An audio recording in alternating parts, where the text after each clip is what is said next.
I changed my mind. For at least one more day. All right. Because we have events tomorrow, and we want them playing in that. Yeah, they can stay. Make it easy. All right. I'm willing to compromise. Sandsep Citadel is where Chris will start. You saw Riley start off with a Temple of Malady. Opulent Palace there for Riley. We'll head back Chris's way. Courser, fix the draw. That's Manic Influence. This is Sylvan Caryatid. That's a very important one for the 4-color mid-range deck. Yep.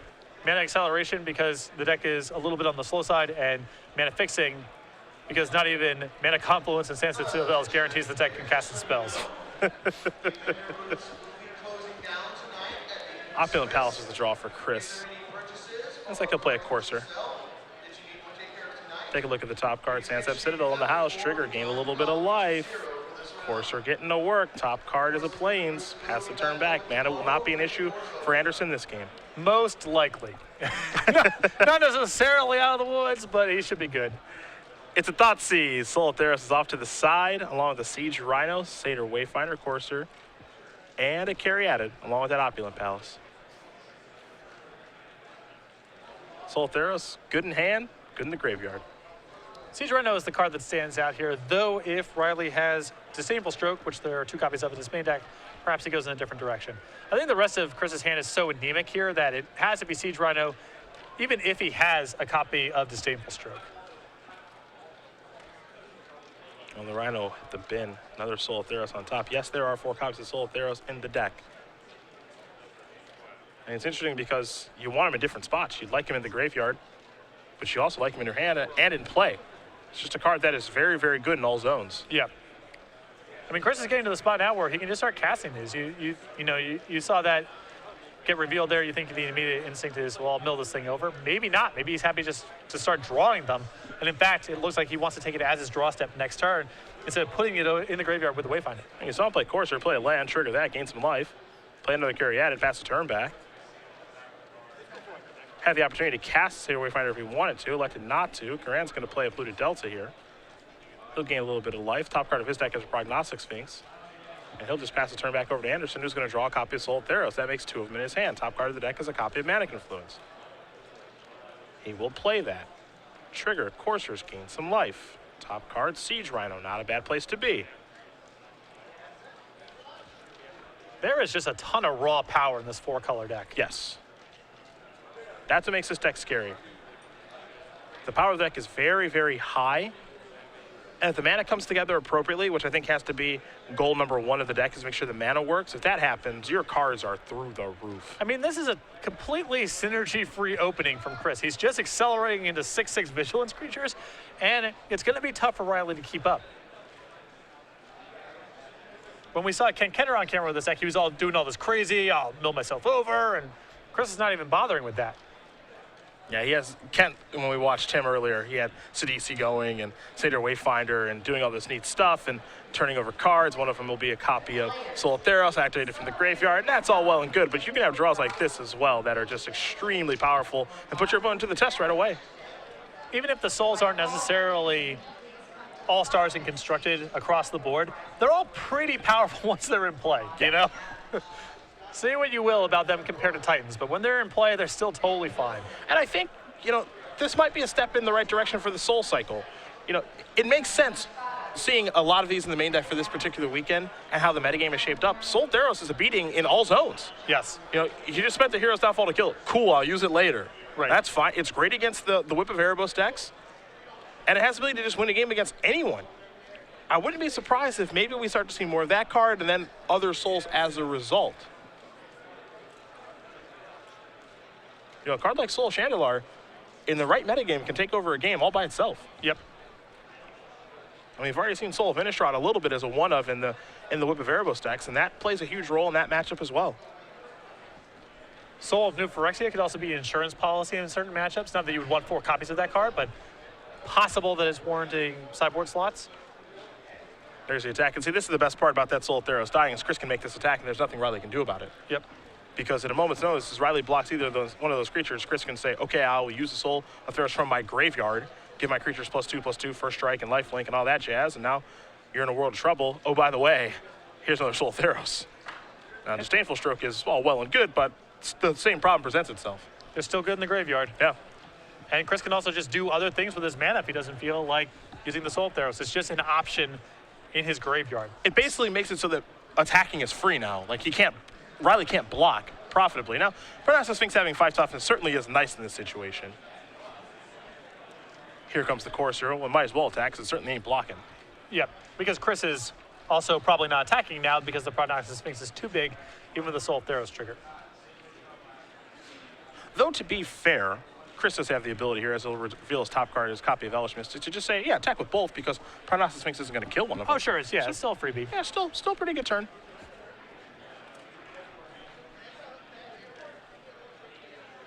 No, he may pump the brakes here. We'll see.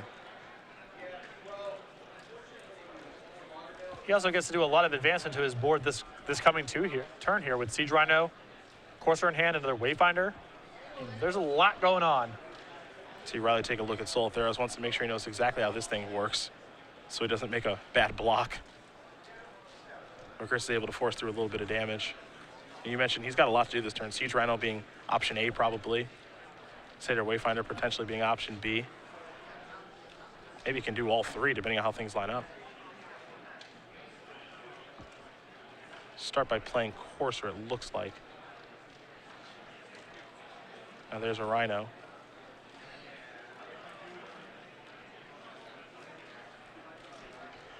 For me, if I'm in Chris's spot there, I really have interest in playing Satyr Wayfinder because I don't have interest in drawing Elvish Mystic next turn. I was about to make the exact same point.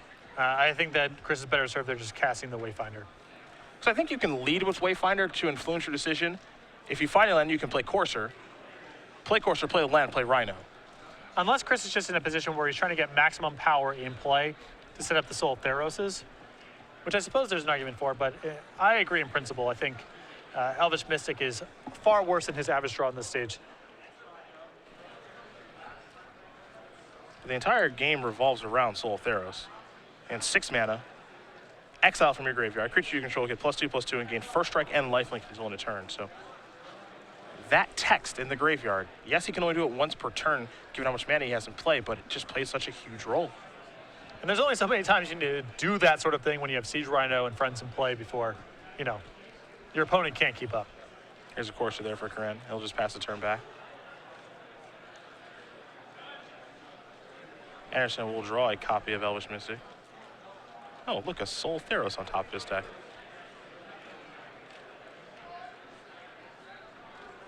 I like this deck. Maybe that's the reason that Chris wants to draw Elvish Mystic in this spot. Is it something that allows him to both Soul Theros and cast something in the same turn? And because Riley's in a position where he has to start blocking, Chris's hand's going to be forced on the Soul Theros. He's just going to have to activate it. So maybe just any 1-mana spell is better than the average draw from Chris's perspective. Just keep adding more to the board? Yeah. Sure. Well, here are some blocks. And what this does here, too, is it just forces Riley's hand a bunch of times. Chris is just basically saying, well, you know what I'm going to do. Can you beat it? I'm not entirely convinced that you can. And Riley's life total is already kind of low. He's at 12 right now. These creatures are just going to get bigger and better. Not to mention, Chris is going to gain a whole bunch of life, which means he gets more draw steps over the course of the game. Yeah, I mean, Riley can try to block in such a way where enough of his stuff dies, where the dig through time becomes more efficient, and maybe he can try to set up spells in multiple turns, but it's just hard to weather the storm of what's happening right now. And 6 mana. There is Soul Theros. Trigger. A bunch of stuff's going to happen. Chris is going to gain a bunch of life, going to take care of quite a few creatures on the other side of the table. One thing to keep in mind, too, is when you're playing against a deck like Soul Tide Control, you don't have to worry about an hostilities or some sort of wrath effect. You are more than happy to just kind of extend onto the board. Yeah. Crux of Fate is not here yet, though it is coming with Fate Reforged. Top card we turned down. That's an Ashiok, mind you. Here's a Dig Through Time. Yeah, that's why Riley blocked the way that he blocked. He was trying to pursue the types of blocks that would allow him to save the most life total, put both the Coursers in the graveyard, so he'd be able to dig with the leftover mana this turn and try to do something big on his next turn. But that's just going to be hard to do. Again, these two decks are playing by very different rules right now. All right, list of 7, takes 2 with him. He's got a Prognostic Sphinx and a Carry-At-It out there, but that's it. Chris will take a look at Riley's graveyard while Riley will work in his first main phase. and he's going to pack his permanents up. Chris Andersen's going to win game number 1 here over Riley Curran. 4-color mid-range up a game here over Sultai Control, and you mentioned it, they are not playing the same game of Magic there. No, and Chris didn't even do anything that dramatic with his graveyard. It's not like those Soul Theros were really getting milled over. It was more that they got cast and countered and killed.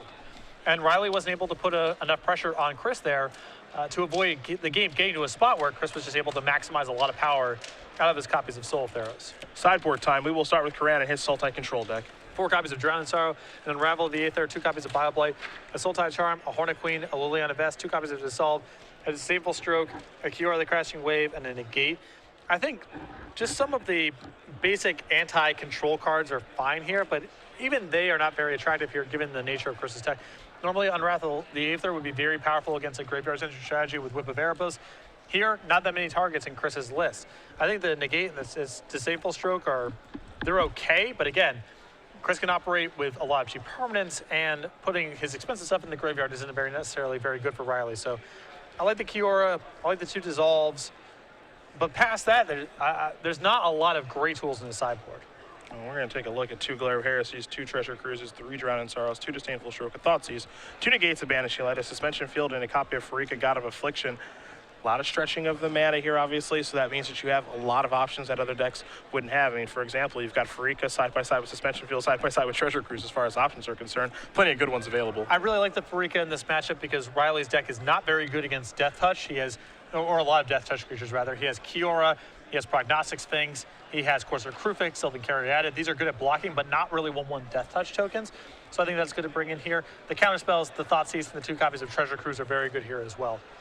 Really like the options available here for Andersen, so we'll see how he wants to shift things around. Curran is certainly in a bad spot right now, trying to make day 2, but we'll see if he can overcome it as these players will finish sideboarding up. We will talk about deck building, and nobody knows more about that than Patrick Chapin, Next Level Magic, back in 2015. Hall of Famer, recent Worlds runner-up, Pro Tour champion this year, here with an updated version of his very successful, very popular book, Next Level Magic, with updated examples, updated cards, just a kind of a polishing up of the version for 2015. It's been sold out in paperback for a very long time now, close to a year, so if you've been waiting for it to come out in paperback, there's an up-to-date version.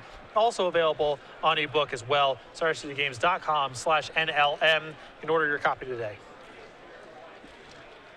Game number 2 here for Andersen and Curran. 2 friends who have played on the Open Series for some time now. Chris kind of making his return back to Magic. He's kind of gone in and out of the game over the past year and a half, but Columbus not too far here from Indy. It's a drive that I've made many times during college, about 3.5 hours, 3 if you're feeling a little frisky. Sure. Yeah, Chris is kind of a fickle beast when it comes to how much Magic he's playing. Sometimes he's very in, sometimes he's on hiatus, but has been showing up to more events periodically over the last couple months than he has in the years previous. Look, it's adorable when people try to quit. I've tried to. Right. Who are you kidding? Don't run from who you are. No one quits. Get out there, cast your spells, get the job done. That's what I say.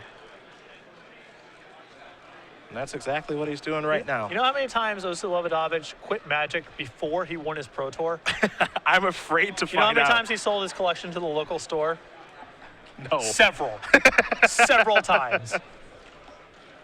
He kept his copy of Renounced Bargain so he could play in Type 2 tournaments at the store and sold everything else. Nice. Several times. I sold my collection a few times when I was a kid. I showed the world. I sold those Phyrexian Scudas. Good thing you did. Yeah, they were pretty bad. One of Magic's very few cards that has not appreciated in value. A Temple of Malady will start things off. If your portfolio was flush with Hernan Dijins, Ali from Cairo, Chris with a very painful Elvish Visionary. Blazing Spectre. Elvish Mystic. Oh, there he is. Oh, yeah. You know I paid that kicker. Yep, this is R&D saying this is as good as we can make a creature.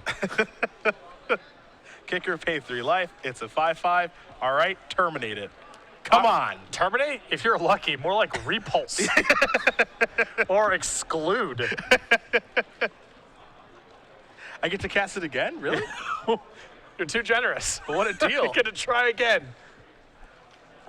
Little Thoughtseize action here from Chris. You'll see a Prognostic Sphinx, a Kiora, Disdainful Stroke among the options. Dig Through Time, Courser, some solid cards here in Riley's hand. Yeah. Hard hand to poke a hole in. Chris going to consult his hand. You see he has a Courser. He has a Sidisi, a Soul. Also has a Siege Rhino too. I almost feel like Courser is really the standout card in this hand. Riley's short on mana, and his hand has so much need to tap out that the counterspell may not be very good. And Chris kind of separating things now, what he may want to take. If Chris has a way to kill the Courser, that's very different. Yeah. But if he does not, I think Courser is the card that I would take out of this hand. Depends on the specifics of Chris's hand, but it's the card that stands out to me. It looks like he's coming to that conclusion. It's very clear the cards here, he's most scared of are Cure and Courser. It feels like to me, Cure is a card that could go ultimate against him pretty easily. That's true. I mean, if his hand's on the slow side, that's definitely a concern. Citadel, here's an attack for 1. We'll pass the turn back over to Riley. So basically what Chris is saying is I'm not afraid of the incremental advantage that you can generate with Courser. I think I can overcome that. Or he's saying if he taps out this turn for a Courser, it essentially turns off the Disdainful Stroke, which allows me to resolve Siege Rhino. And Riley's hand's not that well suited to handle Siege Rhino without the Kiora. So there's a couple different lines of play here. Curran going to search up an island there off the polluted Delta. He's got all 3 colors of mana at this point. And you have to imagine his Courser of Crifix will be coming down here in just a moment.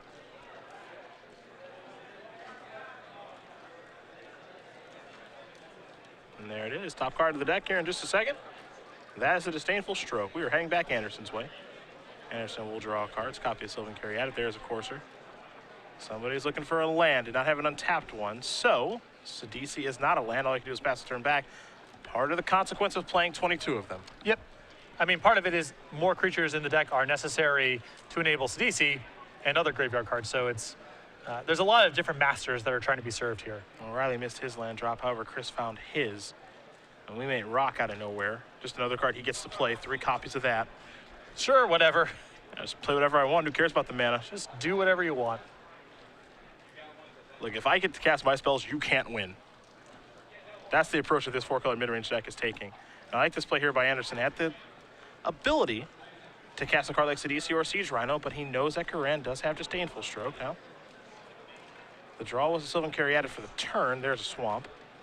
Caryatid actually pretty big, along with finding a land there too, because now Riley has the ability to actually play Caryatid and leave up Disdainful Stroke. Though still, you know, Chris is kind of playing this game where if we want to stare at each other for a while, I'm going to have a huge edge. My deck's more powerful. I have Courser in play unchecked, so, you know, I can also get to 8 mana and start casting multiple spells in one turn. Now it's time to come out with a Haymaker.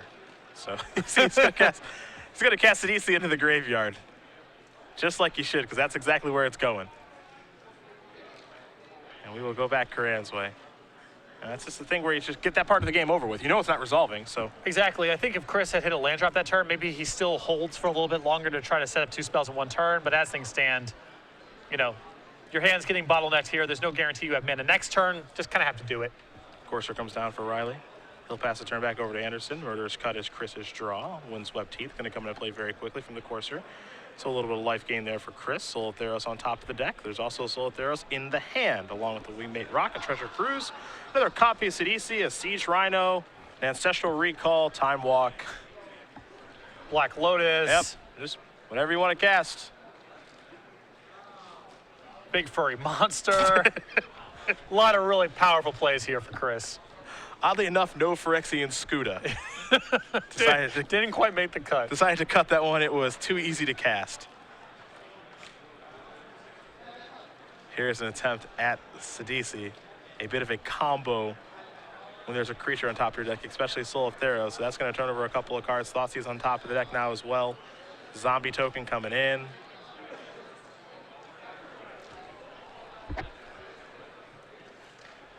So here that comes.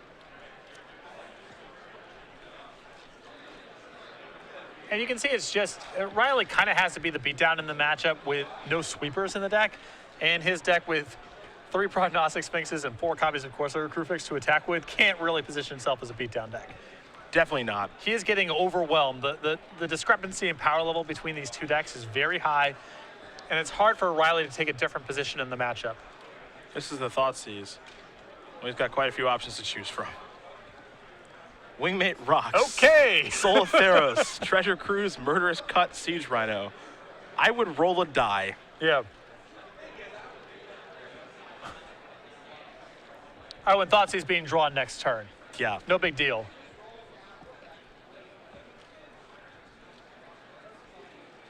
Yeah, this matchup is, and I think Riley knows that. This matchup is very, very difficult for him to win. This is not a deck that can be controlled through traditional means. Yep. You have to kill them fast or attack their mana somehow. Yeah. But just playing a game of let's see whose draw steps are better is not going to be good. And it's not even, Riley's deck isn't really a deck that can take advantage of Chris maybe stumbling on mana for a little while. Yeah, he has no tempo here. Really the only thing that he can run away with is his Planeswalkers. 3 copies of Ashiok and a Kiora, plus another Kiora on the sideboard, gives him some hope of just, I have a fast Planeswalker, I can protect it, that's good enough to win the game. That's part of the reason I think we saw Chris take the Kiora, because he knows that's one of the few ways that he can lose. Kiora starts making Krakens, and now Chris can't really catch up in that. See the hand here for Curran, a Hero's Downfall, Prognostic Sphinx, Disdainful Stroke, and Dig Through Time. This is not a bad hand, but again, these 2 decks are playing by very different rules.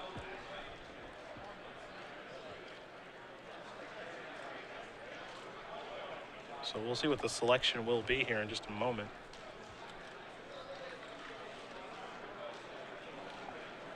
I mean, I think honestly there's an argument for Dig Through Time out of this hand, even though there's 3 other powerful options. Just because if I'm in Chris's position, I'm thinking, I don't feel like I can lose this game unless Riley gets a huge card advantage over me and then can convert that into more resources than I have. Sure. Like if he gets a counter spell, kill a creature, cast a Prognostic Sphinx, I just don't respect those lines of play enough. And that's completely fair. Yeah. I don't mind taking the Disdainful Stroke either because Chris's hand is bottlenecked with expensive stuff, but, you know. I think the Hero's Downfall and the Prognostic Sphinx, though powerful Magic cards, just don't mean enough.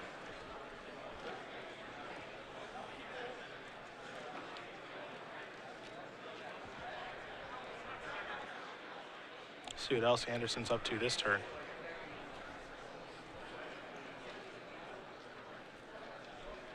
A lot to think about when you have this many powerful cards in your hand and in your deck.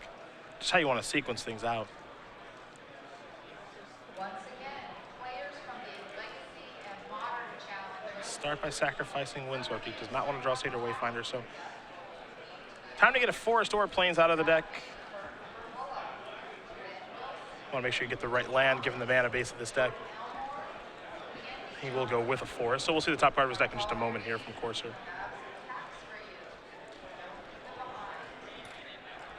Again, just not a lot of real substantial cards in Riley's deck at this stage of the game. There's some Planeswalkers left, a Horniqueen if you left it in.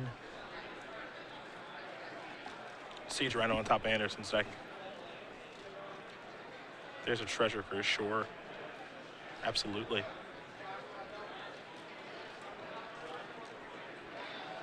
Conveniently leaving Soul of Theros as the last card. Sure. Siege Rhino is 1. Disdainful Stroke is 2. Siege Rhino is 3. Oh boy. We'll have to see the top part of the deck now for Corsair. Sylvan Carry added.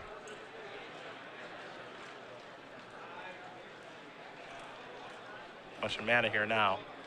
What card to cast? The Rhino. Chris knows it's in there. It can get killed via Hero's Downfall, but the damage may already be done there from the big fella. And just look at Chris's hand. Yeah, it's a joke. It's so good. Riley with a shaking of the head. Yeah. I mean, how's he supposed to keep up with this? Hero's Downfall, kill your Sidesi, sure. Now here's Dig Through Time. That's a great card.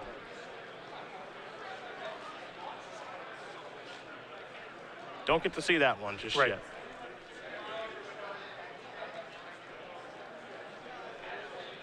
You do get to see it after Dig Through Time resolves, though. Yeah, there's all this weird nuance with Corsair. But basically, cards that are being drawn get revealed, but cards that you are looking at. supposed to not. Unless it's the top card of your deck, like with a Scry. Yeah.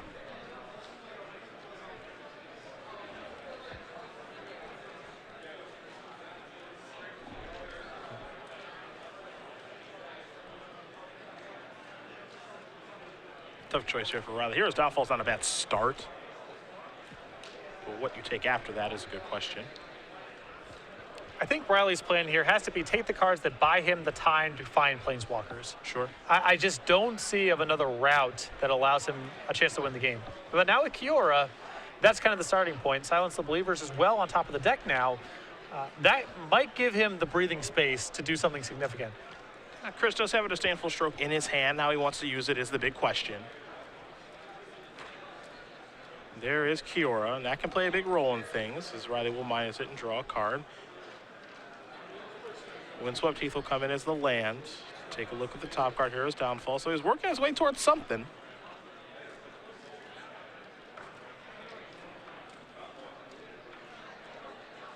What felt like a runaway, Curran is trying to work himself back into.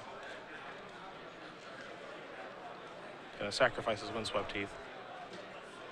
Lose a little, gain some.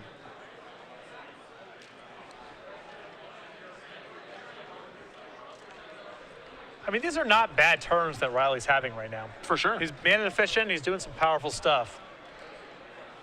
And it really gets hairy once Chris gets into 2 spell per turn territory. Yeah, and he's basically there.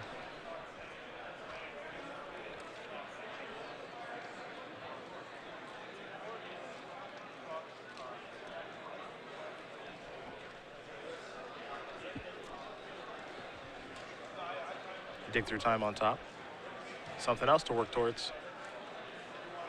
And a passing of the turn. We're going back Andersen's way. He'll draw Sylvan Carry added. Top card. Elvish Mystic.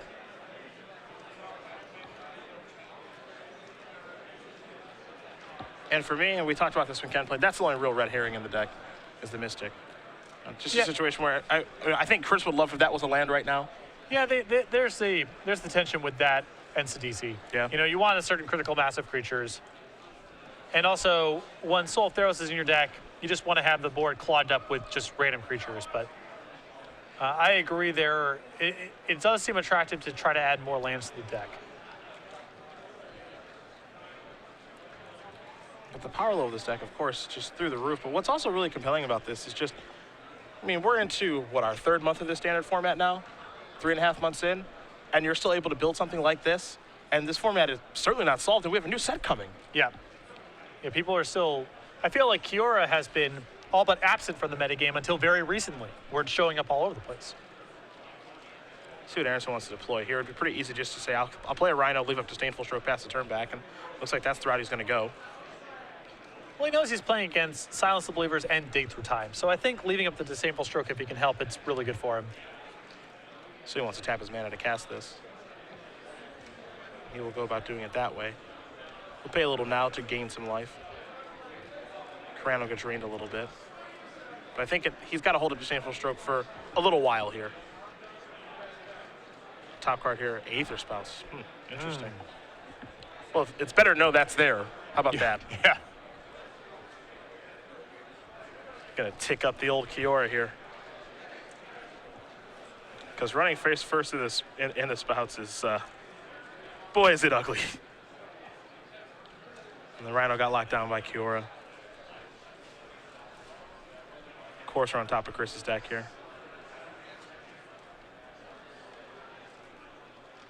Kind of an awkward spot here. And that Yeah. Aether Spout's maybe the more threatening card than the Dig Through Time or the Silence of Believers. If that's the case, Riley does have a shot here of kind of working his way back into the game.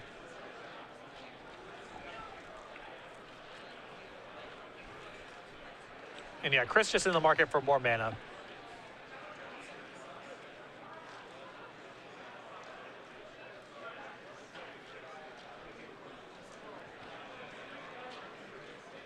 Sort of we're settling into kind of an awkward game here. I mean, it's a long game. Yeah. It's a long game that we felt favored Chris, and it potentially still does. But it's definitely a long game that we're working our way into here. I think Kiora is a real path to victory here for Riley. That's the one card he had left in his deck.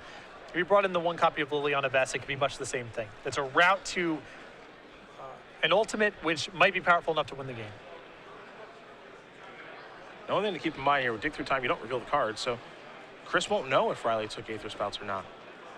We will, but Chris won't, and so he'll probably have to play around that accordingly. Temple Mystery the draw, Temple Mystery on top of the deck.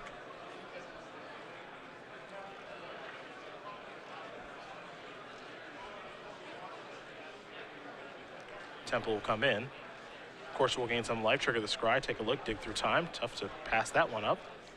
Yeah, I mean, he's at the point now where even drawing dig through time for full retail is not a bad deal because Chris is not doing very much that taxes Riley's mana. Yeah, Chris has to do a lot of setup over the next couple of turns, it feels like. Get to a stage where Soul of Theros is a real backbreaker. Yeah. But in the meantime, Riley can do something like this, which is move towards Planeswalkers. Here's Ashiok now. Courser, Stroke, Citadel, top card, Wingmate Rock. Not shabby. Not at all.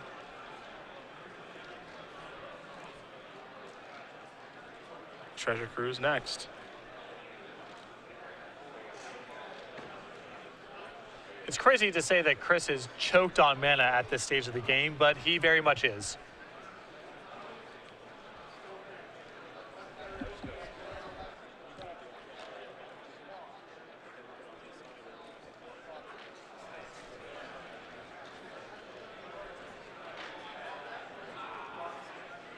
And Chris right now with 4 lands in play and then 4 accelerants. So he does have access to 8 mana.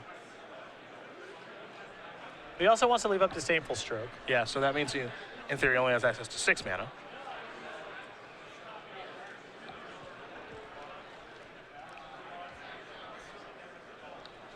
I mean, it is a bit of a freebie here for Chris to say attack with the Siege Rhino to just trigger Raid, because it doesn't take damage on the way back because of the Kiora trigger. Mm-hmm.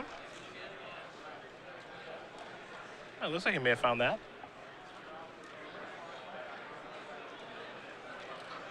You see, until your next turn, prevent all damage that would be dealt to and dealt by target permanent opponent controls.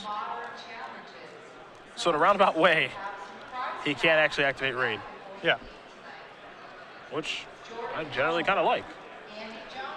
Yeah, yeah. Chris says not exactly.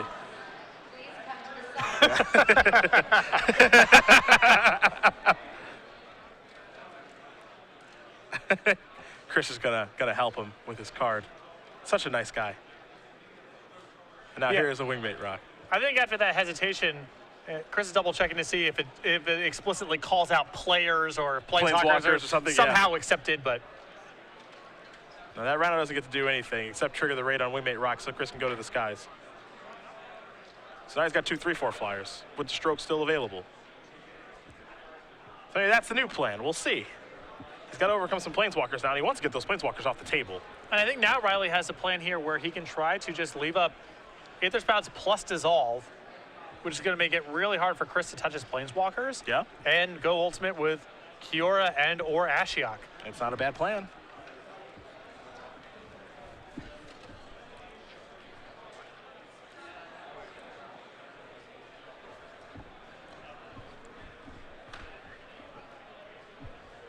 Ashiok's going to turn over a couple more cards here. And take a look at what's on top of Riley's deck. Is that an Apex Predator? Oh, yeah. That's a fun of if I've ever seen one. It's got a lot of text. Oh, yeah. And a very text-heavy game that we are currently playing here between these two. Although Gark is arguably less powerful than Kiora in this spot. Still not a bad draw step. I mean, I'm sure Riley will take it. Except that he may be forced to just hold up Aether Spouts plus Dissolve this whole time. Yeah. So, He might not ever be able to just say, I'll tap 7 mana to do this. Also, Chris has a stroke in his hand as well. So. Yeah, or Riley might have to wait until he has some exorbitant sum of mana to be able to set this all up.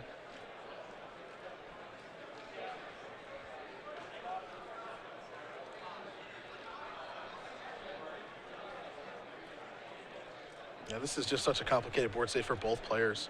It's fun to watch them try to navigate it. Both players coming at a lot of different angles now. Chris coming from the sky. You know, he's got some interesting cards in his hand. He has Soul Theros in his graveyard and in his hand. Riley has a bunch of cards in his hand. Dig Through Time kind of looming. Garrick on top of it. Kiora just locked down a Wingmate Rock. Ashiok is at 7. So coming from a lot of different angles here. Carry is the draw. Soul Theros on top of the deck. Somehow Chris still with 4 lands in play. Yeah, very strange. Does only play 22, but it's time to get attacking now. And even though Kiora did lock down Wingmate Rock, it is a pretty smart attack to make here because you do get the trigger and gain some life. Exactly. And, you know, Chris is now trying to get the game in a position where I was going to say attack in such a fashion where he can bleed out the Aether Spouse without losing everything. It appears that perhaps that's not the case. Well, it's an interesting situation, I think, where one, he might be okay getting spotted. Two, he might think his defense of Disdainful Stroke is good enough against this, which I think we know is not the case. Because Riley is ready here with Spouts and Dissolve. Aether Spouts could be very nasty in this board position. Yep. I mean, with Counterspell backup is a big game. Yeah, that's the one thing that Chris didn't see, is the Counterspell backup. He saw the Spouts from a Courser, but he didn't see the Dissolve. And we have seen Riley play this deck before when we've come over to the Midwest, and he's had some deep runs with it, and he does like his Dissolves in his deck. Looks like he's going to do some blocking here.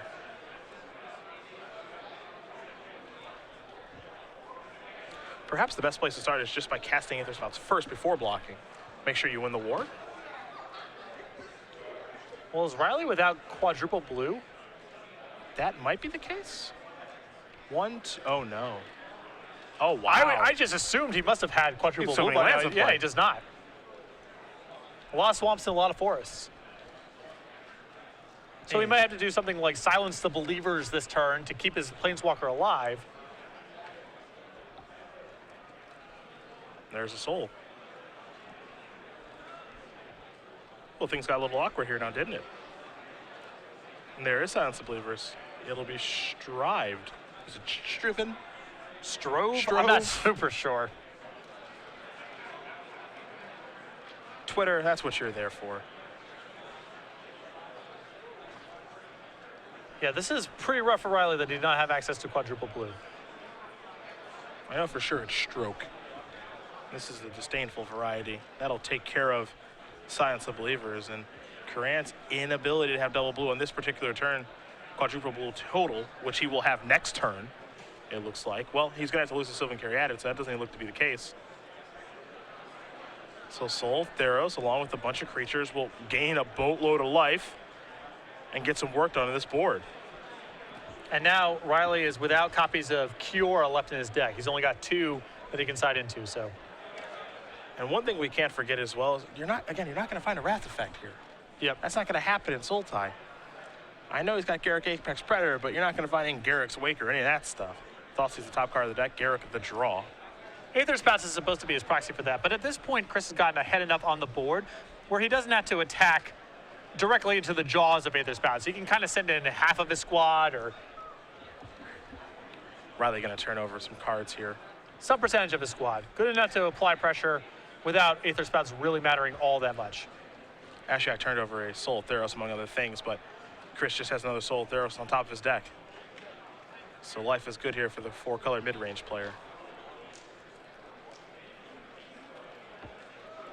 And all the other big plays in his hand commit so much mana that he loses access to either Aether Spouts or Dissolve or both. Soul Theros the draw. Top card, Opulent Palace. Land number 5. How sweet it is. Forest coming up next. And again, he's just got to be careful, I think, does Andersen, of just worrying about Spouts. Yeah, I mean, he can start just attacking with his creatures that only have comes into play triggers, for example. Sure. Or the Corsair that doesn't really care about at this point, but leave things like the Wingmate Rock token back and the Zombie token back, and only attack with those on turns where Riley does not have access to Aether Spouts.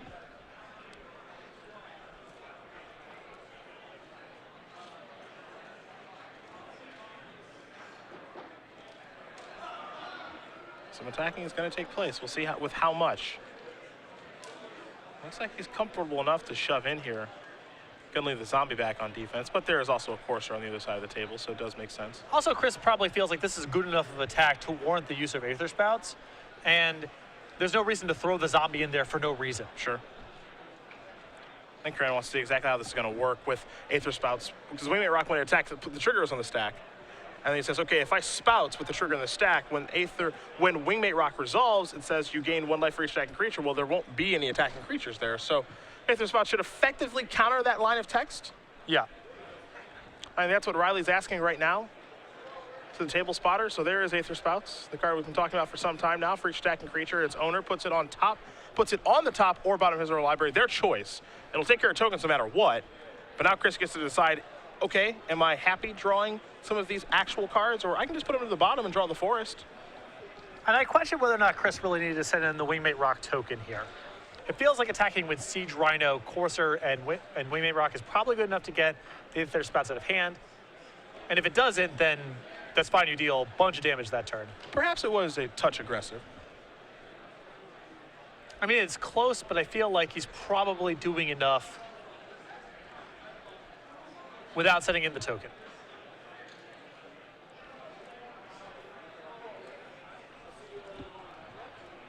But like we've been mentioning a couple times, this is a really complicated game. And also, I think it's a situation right where he just needs to get, I can agree with you about holding back the token because you don't want to lose that, but it's a situation where Chris is just saying, I have to plow through this Aether Spouts now. I have done that. Now I can put this monster on the table.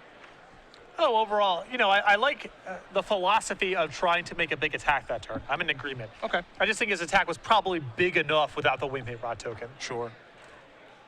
There's another carry added. Pass the turn back.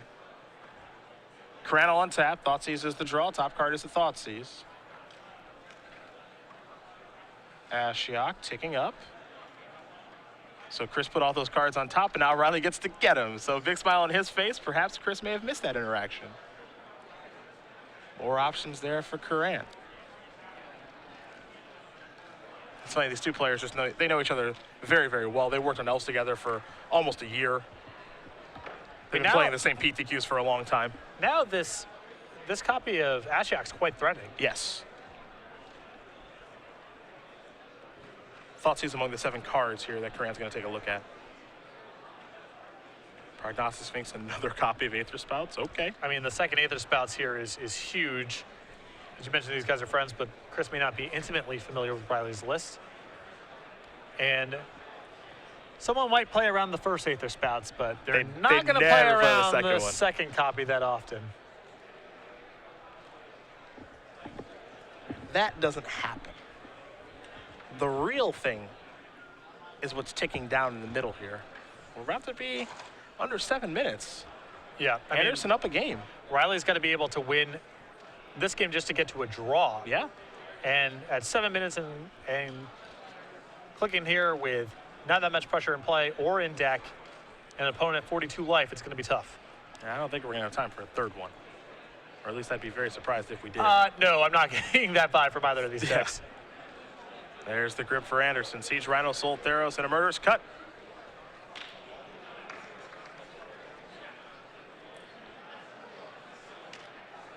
The Rhino's going to bite the dust.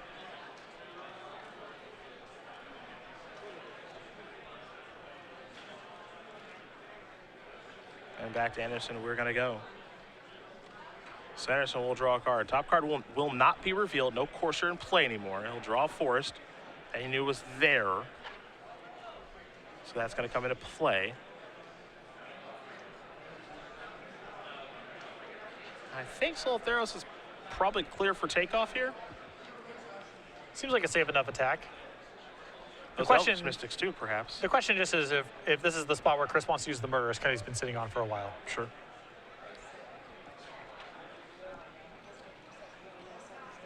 And then does he play around the second Aether Spouts? Well, taking a look at Riley's mana base, he won't have to this turn. Oh yeah, the whole the blue thing has come up again. Courser's going to bite the dust. Ashiok's going to get turned face down off the top of his deck.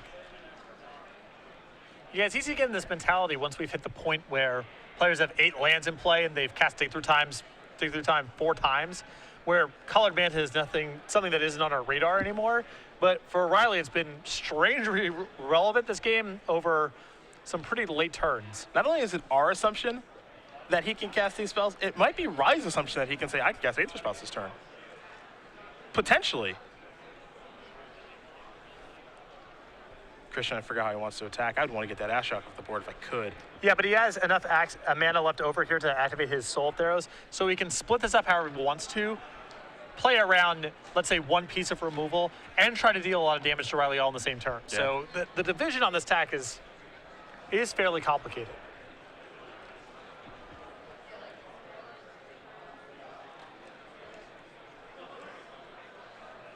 Yeah, it looks like Ashiok's going to bite it. See what Chris wants to follow up with. How about another Soul Theros? Sure, why not? It's the last card in Andersen's hand at this point. Doesn't seem like a bad spot to be in. Yeah, this.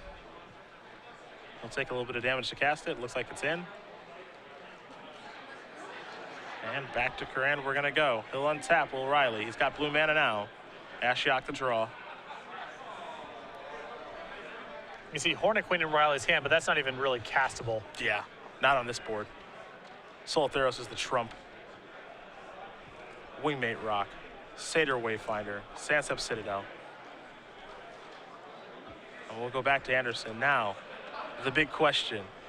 Will he play around the second copy of Aether Spouts?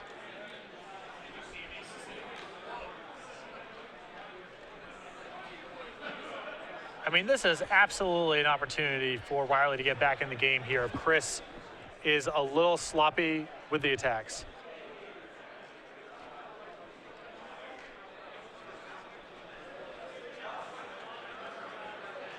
There's a commune.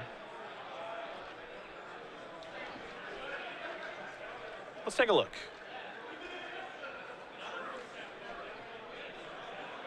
Sidisi among them. So Sidisi will go to the grip. The tough thing here is, you know, do you want to cast Sidisi? You probably want to attack first. But it is a little bit dangerous. I'm really curious to see if Chris knows about a second Aether Spouts, or if it's, you know, something he's playing around regardless, if he's familiar with Riley's list. Yeah, he did not know about a second Aether Spouts. Yeah, that is not the face of a person who knew about the second copy. Yep.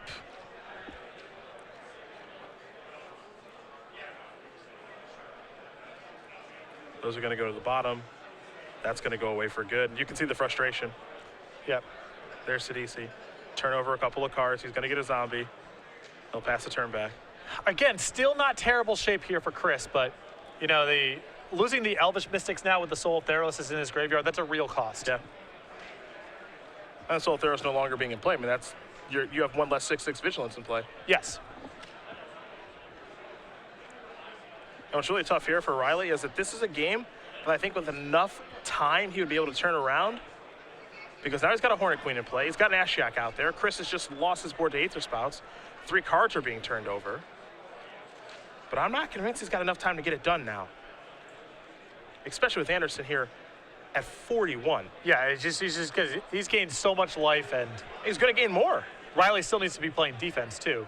Now, deck size is deck size could be a thing here. Interesting.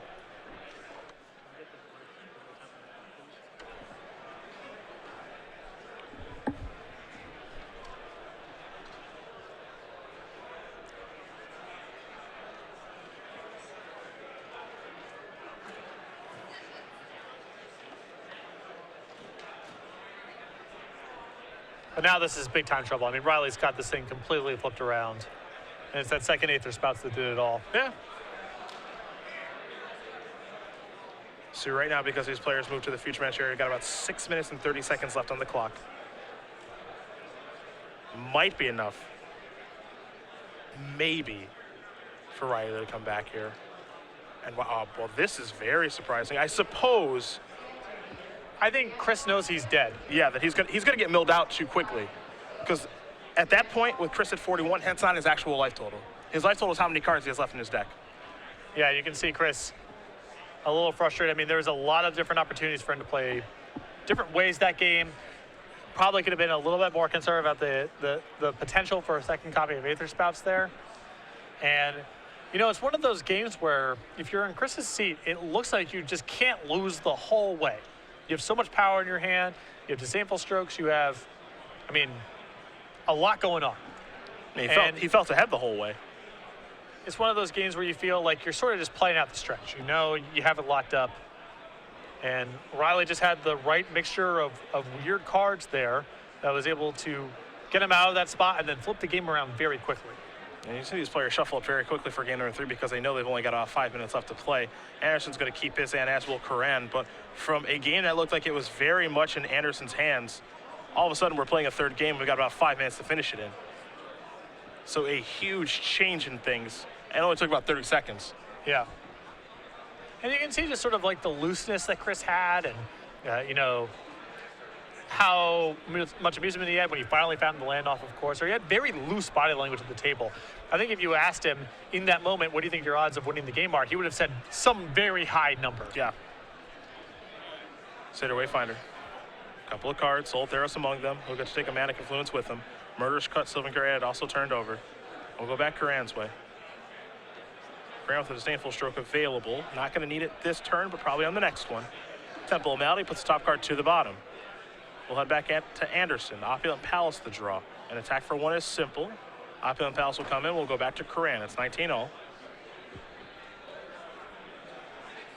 Temple, top card. Becomes the bottom card. Disdainful Stroke at the ready. Back to Andersen.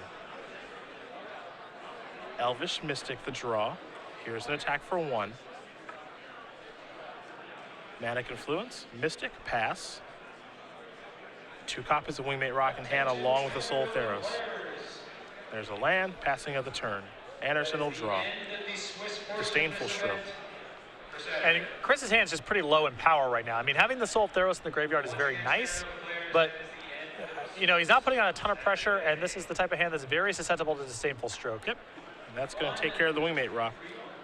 To repeat myself from the previous round, please do not Courser the draw.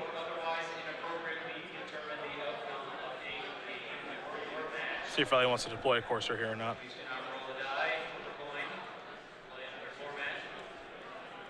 Anything unrelated to playing in your standard match today. So there's a Courser. Top card is Courser. Grant's going to sacrifice his Pluto Delta. He'll lose 1, gain 1. So net neutral. Certainly does not want a second Courser and definitely wants a shot at another land this turn. Absolutely. There's Island. He will shuffle quickly and we'll see what he's able to find.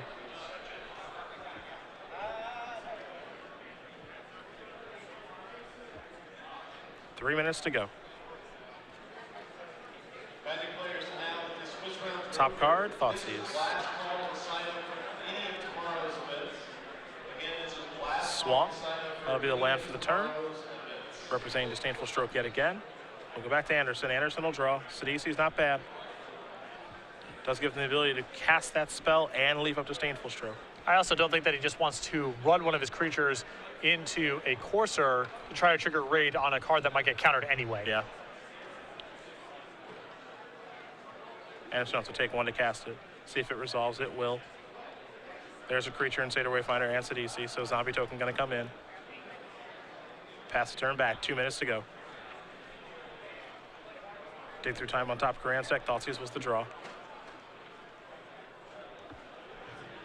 Curran likely trying to set up Aether Spouts yet again. Here's Thoughtseize. Disdainful Stroke, Soul Theros, and a Wingmate Rock. I feel like this has to be, almost just has to be Disdainful Stroke because of how powerful the Aether Spouts is in hand. Yep. It feels like it's almost Riley's entire game plan. It may not be a game-winning plan, but it could be a game-drawing plan, and that might be good enough. Yeah, who knows? Again, we don't exactly know what the tiebreaker situation is like. Of course, you're going to come in, gain another life, pass the turn back. Andersen will draw. Carry at it is what he's picked up for the turn. This feels like he's potentially sacrificing some pretty big inroads this turn with the Soul Theros in the graveyard. You know, getting the second Courser into play is nice from a life game perspective, but he is opening himself up to a pretty big hit this turn.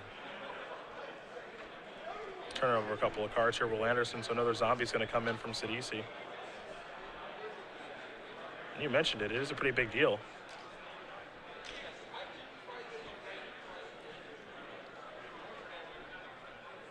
Because it's such a big commitment in mana for the Aether Spouts that if Riley falls too far behind this turn, then Chris gets in a spot where he can, attack with a fraction of his team, and Aether Spouts is way less efficient. And the question is, what card do you cast here? The attack was made. Satyr Wayfinder died. And it looks like he's going to go to the skies now. I want to be in a position where I can make things really awkward for Riley if he holds up Aether Spout's mana. To that end, I want to get Flyers to play, because if he leaves up 5 mana, then you can send with just your Wingmate Rock and maybe Sidisi or something like that, where it's just a challenge for Aether Spouts to do very much.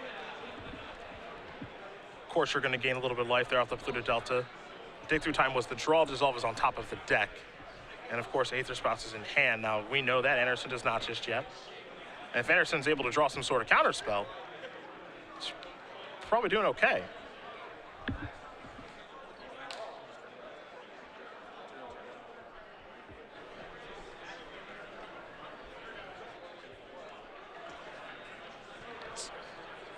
So again, this is big time. Chris is aware of Aether Spouts. Is there a way to win the game inside of time while navigating through that card? He's certainly going to try. And perhaps it starts here with Wingmate Rock.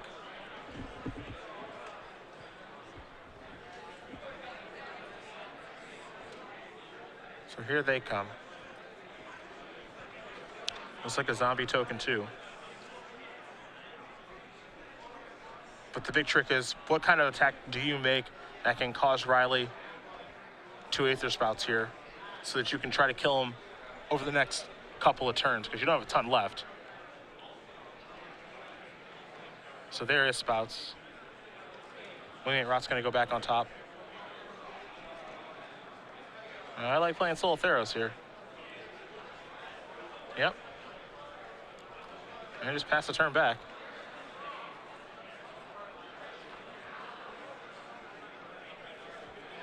Dissolve will be the draw here for Riley, assuming that he wants to draw. He can sacrifice one of those fetch lands if he wants to. He's going to sacrifice a Delta, so he'll lose 1, go down to 13 and gain 2, so he's up to 15.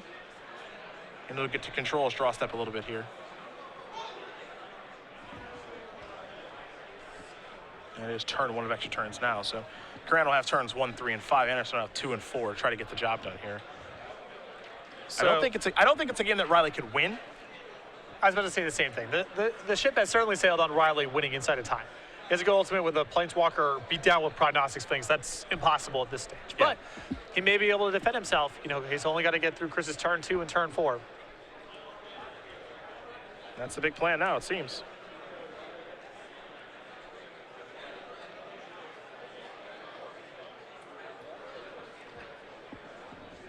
Looks like Prognostic Sphinx was the draw. Swamp's going to come into play, trigger, gain some life. Of course, we're working overtime. Kiora.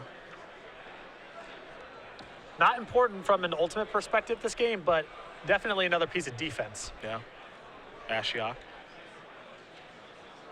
Turn a couple over. Wingmate Rock among them. Carry added. And a forest.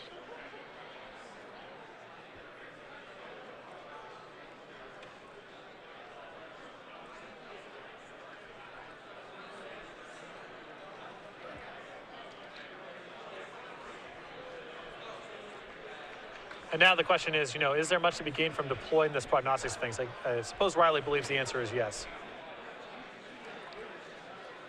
Well, it's time to draw. Rhino's not bad. Because what the turn could be here for Chris is, play Rhino, play Courser, pass, next turn, attack with everything, hope the soul's good enough. I think that Chris maybe has to do something different, which is just say attack with everyone or close to everyone this turn. Okay.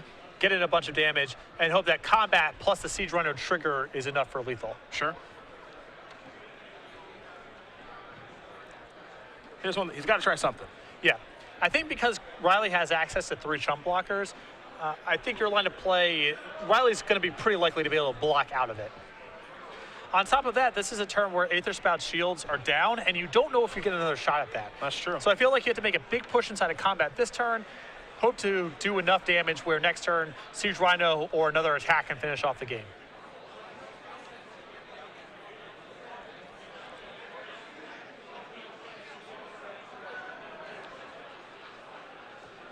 Well, it's time to attack with some stuff.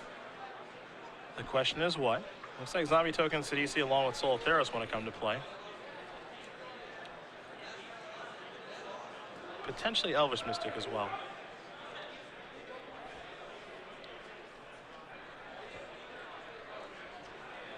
Couple of cards and Thoughtseize, Soul, Manic Influence, Zombie Token incoming.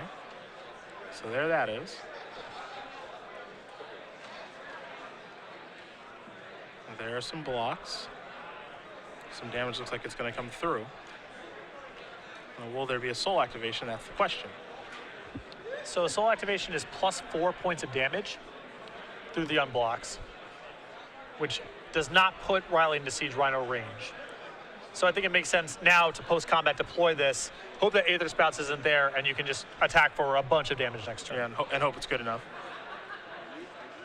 Of course, we're going to come in. Chris wants to make sure he has the necessary mana to cast Siege Rhino afterwards. Soul of Theros on top of the deck. There's Rhino. Puts you down to 10.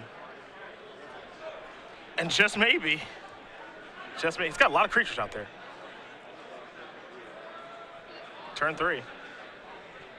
Curran draws a Kiora.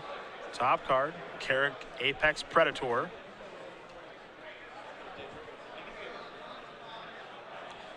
And dig through time in Riley's hand. There's the attack. Scry 3. Dissolve. Hero's Downfall and Garrick are the cards he's looking at.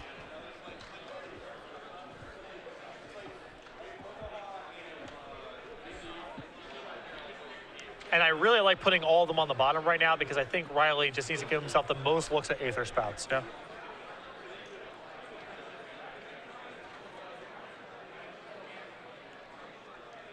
Here's Dig.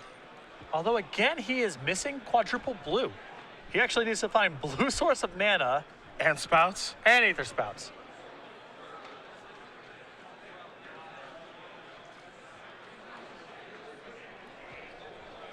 I think that's going to be a problem. I don't think he's found those. Caryatid is 1. He's going to try to gum things up as much as he can now. Yeah, but Chris has a lot of mana and a lot of knuckleheads to attack with. One of them has trample. I mean, it's going to be a tough block. Now, Riley does have the option of using Ashiok here to get a Wingmate Rock. He's triggered Raid, Yep. so that's 2 more blockers. It's going to be real close. There's a Forest. Gain a life from Courser. Does make you wonder if he's going to see that play. I have to Yep. imagine if he attacked with the Prognosis Sphinx, because it's so valuable as a blocker, the only reason was to get the Wingmate Rock and a Raid trigger. Yep. So there that is. Plus the ability to put Wingmate Rock plus the Ray Trigger, Kiora to shut down the Rhino, and then play Caryatid. Yeah, you have a lot of blockers. You have Kiora to lock up the Trampler. This is most likely a pass through Chris's 4th and final turn. And we know Chris's draw step is going to be a Soul. And we'll get to see the top card here in just a moment, which is a copy of Farika. And given enough time, that card would certainly take over the game. And Kiora actually ended up going with Soul instead of Siege Rhino.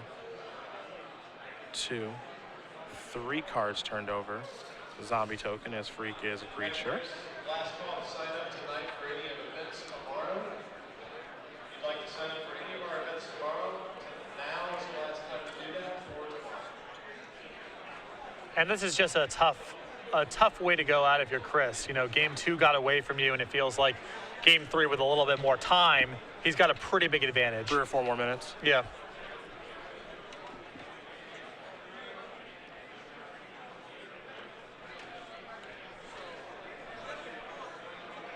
Just don't think he can force through enough damage at this point.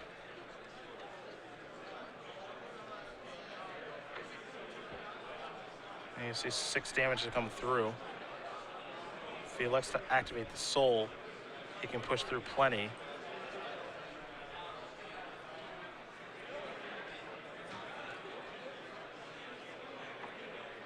So a bunch of creatures are going to die in this situation. Chris is going to calculate, assuming he's activating the saw, how much life he's going to gain. It's a lot. Yeah. It's enough to push him safely out of lethal next turn. I would say so, yes.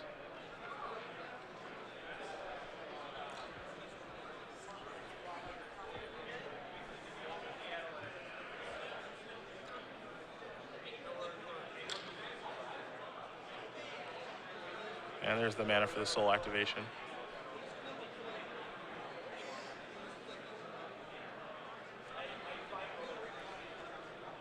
But you can definitely see the frustration on Andersen's face. Yeah. He can tell he let this one get away. And what's a very favorable matchup, it seems.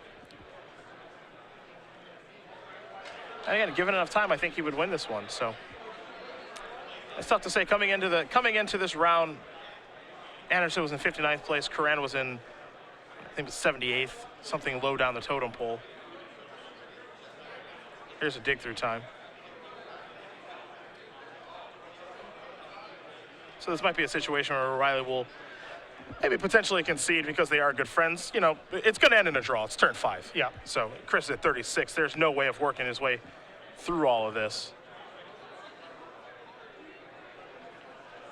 This is just a really, really tough matchup. So first we'll shake hands, and if we get a result, we'll let you guys know. But we're going to bring it back to the booth here and put a close on today as Chris Andersen and Riley Curran go to the clock and then some in this match. Yeah, really slow, grinding matchup. I think Chris has a pretty substantial edge there. But again, game 2, I think, was imminently winnable. And I think Chris maybe got a little bit ahead of himself in terms of assuming that he had the game locked up. Yeah, I think so. And it was definitely back and forth and pretty close. But as you mentioned, I think he just did get a little bit ahead of himself there. And you can see the look on his face with the second Aether spouts. Yeah. There's a point in the game where Chris's hand is something outrageous, like removal spells, Waymate Rock, Soul Theros, Treasure Cruise. And even though he's missing land drops, it seems like it's just a matter of time. Yeah. And if you're